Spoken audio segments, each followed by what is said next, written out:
सुप्रभात बच्चों। पिछली कक्षा में हमने वाक्य बनाना देखा था। अब वाक्य बनाने के लिए हमने ये सीखा था कि जब हमको कोई एक शब्द दिया जाता है तो उस शब्द को लेके हमको कैसे वाक्य बनाना है, कैसे सेंटेंस बनाना है। ठीक है, तो सेंटेंस के दो भाग होते हैं, एक कर्ता और दूसरा विधेय, सब्जेक्ट और प्रेडिकेट। ठीक है, आज हम क्या देखने वाले हैं कि जब हम वाक्य बनाते हैं तो एक और चीज आपको देखनी रहती है हिंदी में, लिंग एवं वचन। मान लीजिए कि आपको चित्र वर्णन करना है, तीसरी और चौथी क्लास में आप लोगों को चित्र वर्णन दिया जाएगा। तो जब आप किसी भी पिक्चर को देखते हैं, जैसे आप इंग्लिश में देखते हैं तो आप इजीली उसका सेंटेंस बना देते हैं, लेकिन जब आप हिंदी में किसी पिक्चर को देखते हैं तो आप लोगों के, क्योंकि मेरा पिछले साल का एक्सपीरियंस है बच्चों, जब आप लिखते हैं तो यदि कर्ता जो रहता है लड़की रहती है तो आप उसकी क्रिया कैसे लगाते हैं, लड़के वाली लगा देते हैं। चलिए आज हम उसी टॉपिक पे बात करेंगे और ये सारे डाउट्स हम क्लियर करेंगे। तो बच्चों सबसे पहले जब हम क्या बनाते हैं, सेंटेंस बनाते हैं, तो हमने कल क्या देखा था कि जब सेंटेंस बनाते हैं तो पहला पार्ट माना सब्जेक्ट वाला, ये बहुत इंपॉर्टेंट होता है। हर सेंटेंस में एक कर्ता होता ही होता है। ठीक है, और दूसरा क्या था मुख्य पॉइंट कि कर्ता के लिए नाउन और प्रोनाउन यूज होते हैं।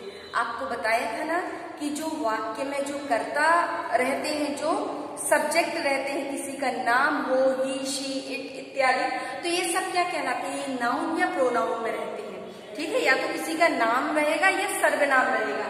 अब तीसरी बात हम देखते हैं कि इन हिंदी सभी कर्ता, हिंदी में जब हम वाक्य बनाते हैं तो सभी कर्ता यानी उस क्रिया को करने वाले सभी कर्ता कैसे रहते हैं, चाहे हिंदी में चाहे इंग्लिश में, कहीं भी दो प्रकार के कर्ता होते हैं ना, स्त्रीलिंग और पुल्लिंग। या तो लड़का कुछ काम कर रहा है या लड़की कुछ काम कर रही है। तो ये सारी बातें मैं क्यों बता रही हूँ, अभी मैं आपको आगे बताऊंगी कि कितना महत्वपूर्ण हो जाता है कर्ता में वर्ग, लिंग और वचन का वर्ग। ठीक है, देखिए यहाँ चौथी बात आती है, इसलिए सेंटेंस कर्ता माना सब्जेक्ट के अनुसार ही लिंग व वचन लिखे जाते हैं।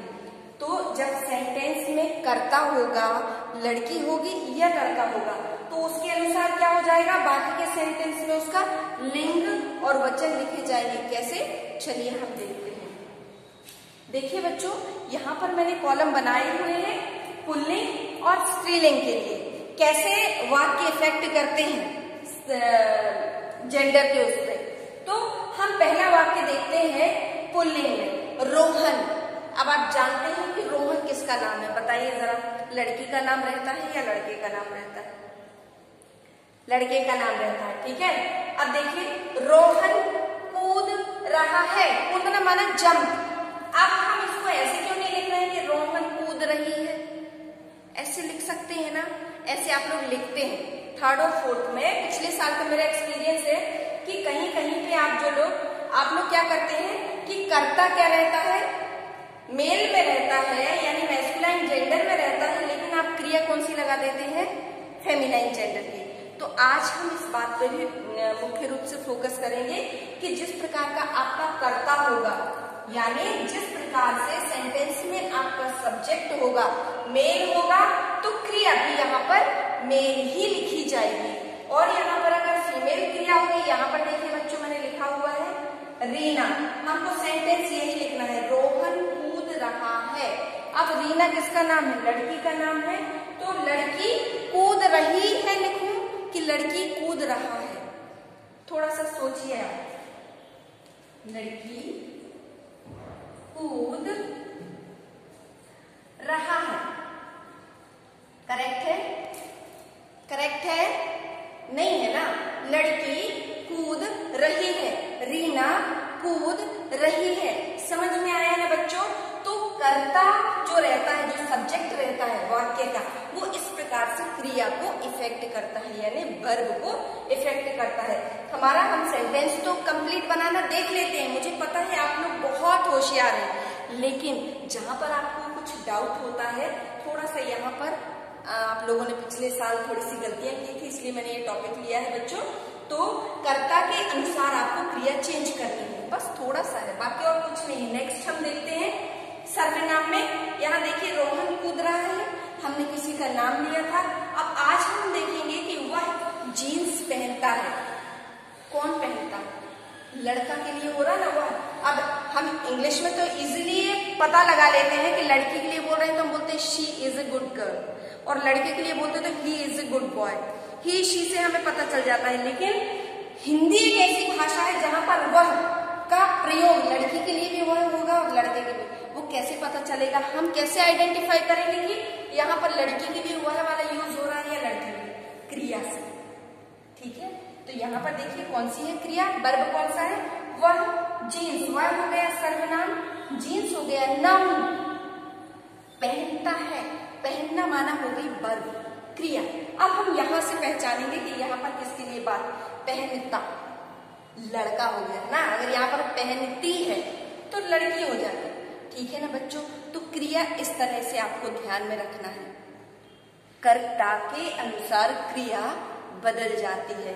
अब यहाँ पर हम देखते हैं रीना कूद रही है। अब वह जीन्स पहनता है, यहाँ पर हम लिखेंगे वह जीन्स।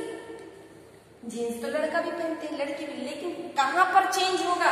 यहाँ पहनता है और यहाँ पर क्या आ जाएगा? पहनती है। ठीक है बच्चों, कहने का मतलब जाता है लड़के के लिए यूज करेंगे हम, तो जाती है लड़की के लिए यूज। खाता है, खाती है, गाता है, गाती है, रहता है, रहती है, नाचता है, नाचती है। इस प्रकार से ता और ती, अंडरस्टैंड? क्रिया यदि लड़का है तो ता आएगी क्रिया में, रहा है आ, और अगर लड़की के लिए हम यूज कर रहे हैं तो ई आएगी। ठीक है, अब हम देखते हैं वचन, माना सिंगुलर और प्लूरल। जब आप लोगों को चित्र दिखाए जाते हैं चित्र वर्णन में, तो कहीं पर रहते हैं बहुत सारे पेड़ों की चर्चा की जाती है, कहीं पर बहुत सारे आदमी खड़े हैं, तो उनके लिए हम कैसे सेंटेंस बनाएंगे? देखते हैं बच्चों, यहाँ देखिए मैंने दो कॉलम फिर से बनाए हैं, एक वचन और बहुवचन। तो अब ये एक वचन बहुवचन करना तो हाँ आप लोगों से बनता है। एक वचन माना एक, अनेक के लिए बहु का उपयोग होता है। यहाँ पर देखिए सब्जेक्ट, क्या हम बात किसकी कर रहे हैं? यहाँ पर सब्जेक्ट बेस्ड, कि हम कैसे क्रिया जो है ना, हमारी क्रिया कैसे सब्जेक्ट के हिसाब से बदल जाती है। तो अब हम देखते हैं वचन। देखिए यहाँ लड़की पढ़ाई करती है। अब सब्जेक्ट क्या हो गया यहाँ पर? लड़की, है ना? तो वचन भी आ रहा है, एक लड़की पढ़ाई कर रही है। अगर यहाँ पर हम देखते हैं लड़कियां पढ़ाई करती हैं, सब कुछ सेम है, लेकिन कहाँ पर? यहाँ पर देखिए लड़की बड़े की मात्रा और यहाँ पर लड़कियां किया है ना। हम लोगों ने सिर्फ वचन बदले थे, ओनली लड़की का लड़कियां, झोपड़ी का झोपड़ियां, है ना, और झाड़ू का झाड़ू है। इस प्रकार से हमने बहुवचन देखे थे। लेकिन देखिए आप लोग वाक्य में भी आपको यदि दिख रहा है कि इस, मान लीजिए एक वचन में कोई वाक्य दिया गया है, इसको बहुवचन में चेंज करना है। मान लो लड़की पढ़ाई करती है, इसी को अगर आपको बहुवचन में इस पूरे के पूरे सेंटेंस को यदि कन्वर्ट करना है तो कैसे करेंगे? लड़कियां, सिर्फ सब्जेक्ट चेंज हो जाएगा। नेक्स्ट हम देखते हैं वह गाना गाता है। वह एक व्यक्ति के लिए यूज हुआ है, ही, है ना, वह गाना गाता है। लेकिन अगर हम इसको बहुवचन में बदलेंगे तो यहाँ पर देखिए बच्चों, वह के लिए क्या हो जाएंगे? वे, बोलते हैं ना ही, दे, तो यहाँ पर वे गाना गाते हैं।